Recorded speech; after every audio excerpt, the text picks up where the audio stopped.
印度的武器大多以奇葩造型著称，成为了很多人口中的笑柄，但实际上印度也不乏精美武器。今天就让我们一起来看看印度著名的塔瓦弯刀，以及这些印度丽人背后不可忽视的幕后功臣，传说中的乌兹钢。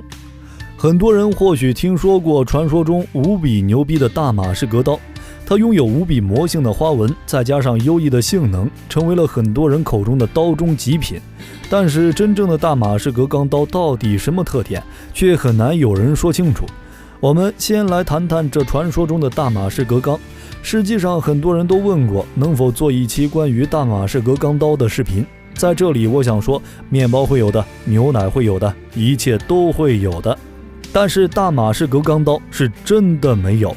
因为严格意义上，大马士革钢刀并非是一个固定的刀种，所有用大马士革钢打造的刀剑都可以自称为大马士革钢刀。而声名远扬的大马士革钢又称为结晶花纹钢，是一种古代粉末冶金和锻造技术完美结合的产物。它的原产地在印度，在印度有一种干锅冶炼，含碳量在 1.5% 到 2% 的超高碳钢，这种钢就被称为乌兹钢。在印度制成的乌兹钢锭还不能直接被命名为大马士革钢，他们获得这个名字是因为这些金属被贩卖到大马士革这个城市后，用来炼制成武器才得名的。或者应该这样说，当欧洲的骑士老爷们一路打到耶路撒冷后，发现他们的敌人挥舞着花纹魔性制作精美的武器时，以为这种原材料来自印度的武器是在大马士革取材炼制的，因此诞生了大马士革钢以及大马士革钢刀的说法。但是后来印度的乌兹钢铁矿在17世纪末被开采殆尽，所以铸造型花纹钢也随之消失。作为下游产品的大马士革钢刀失去原材料后，从此便彻底宣告绝后。虽然此后一直有人试图再现大马士革钢，但无一例外都以失败告终。如今的大马士革已经变成了折叠锻打花纹钢的代名词，这些人为制造的花纹只是为了美观而生，也就不存在任何实战与材料学上的优势了。所以大马士革钢刀认真来说并不是一个严格的武器门类，也就自然无法进行系统的介绍。而我们今天的主角塔瓦弯刀便是就地取材，使用了本地出产的乌兹钢锭，刀身表面呈现美丽的花纹。这种弯刀的造型乍一看和阿拉伯弯刀、波斯的舍施尔弯刀以及土耳其基利长刀没什么区别，像是同一个流水线代工出来的产品。但实际上与舍施尔弯刀相比，塔瓦弯刀的刀身弯曲度略小，刀身更宽，并且塔瓦弯刀的刀身弯曲度自然平滑，极少出现像土耳其基利长刀那样明显的弯折角度。其实之所以产生这样微妙的差异，主要还是因为古印度地区从公元前6世纪开始就不断受到来自中亚以及欧洲的外族入侵，从最早的雅利安人到波斯人再到希腊人。但是印度这个古文明表现出了强大的生命力以及兼收并蓄的能力，将这些文化的特色也吸收了进来。塔瓦弯刀就是其中的代表作。塔瓦弯刀在最初只是拉普杰特士兵所用的武器，这些使用乌兹钢锻造的武器，刀刃在微观上会形成肉眼无法辨识的锯齿，使得刀剑更加锋利。当印度发展至莫卧儿帝国时期，塔瓦弯刀得以广泛应用，成为流行于整个印度北部地区的作战武器。塔瓦弯刀不仅在印度得到大范围应用，还传到现在的巴基斯坦、孟加拉国、尼泊尔以及阿富汗等邻近国家。流传至今的古董级塔瓦弯刀大多是16到19世纪期间的产物，其总长度为75到90厘米，刀身长度为60到80厘米。刀身弯曲度比舍施尔弯刀略小，多为单面开刃，但也有一些塔瓦弯刀不走寻常路，会在刀尖部开有双刃，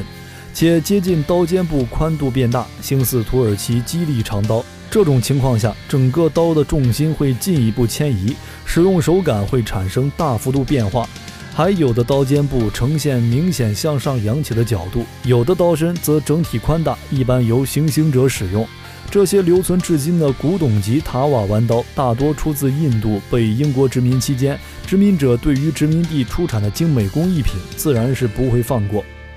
塔瓦弯刀在当时的欧洲兵器爱好者中掀起了一阵抢购风潮，时至今日，塔瓦弯刀仍是收藏品市场上的宠儿。一把17世纪印度莫卧儿帝国皇帝沙贾汗配用的塔瓦弯刀，2007年在苏富比拍卖行以高达71.78万美元的价格售出。塔瓦弯刀如此受欢迎，很大程度是因为这些弯刀上华丽的装饰与刀身自然的花纹交相辉映，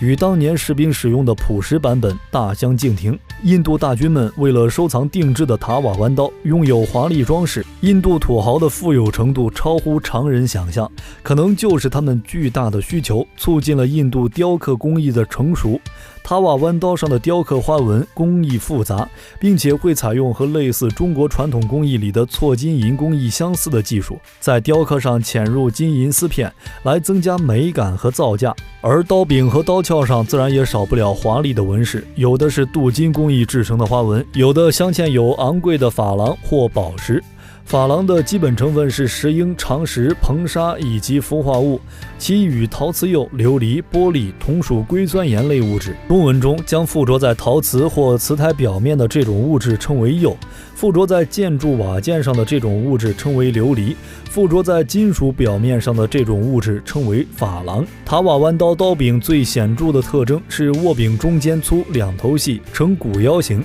这样的造型使操控者握持稳固，挥舞灵活。刀柄末端设有圆碟形刀手，圆碟形刀手后部内凹，且其中央处设有圆钉形凸起。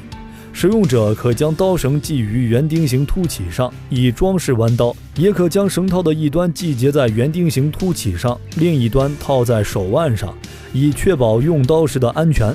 至于塔瓦弯刀的刀鞘一般为木质，表面包覆有皮革或天鹅绒织物，在鞘头和鞘口设有金属装饰件，金属装饰件表面常常设有与刀柄表面装饰相似的雕刻纹饰，与其交相呼应。鞘口金属装饰件设置成内凹形，在弯刀插入刀鞘到位时，护手向前伸出的部分卡在鞘口内凹处，使弯刀定位在刀鞘内，不能随意晃动。揭开历史面纱，探寻神秘冷兵器。本期的分享到了这里就结束了，喜欢冷兵器的朋友可以点个关注，下期和您分享更精彩的内容。我们下期内容再见。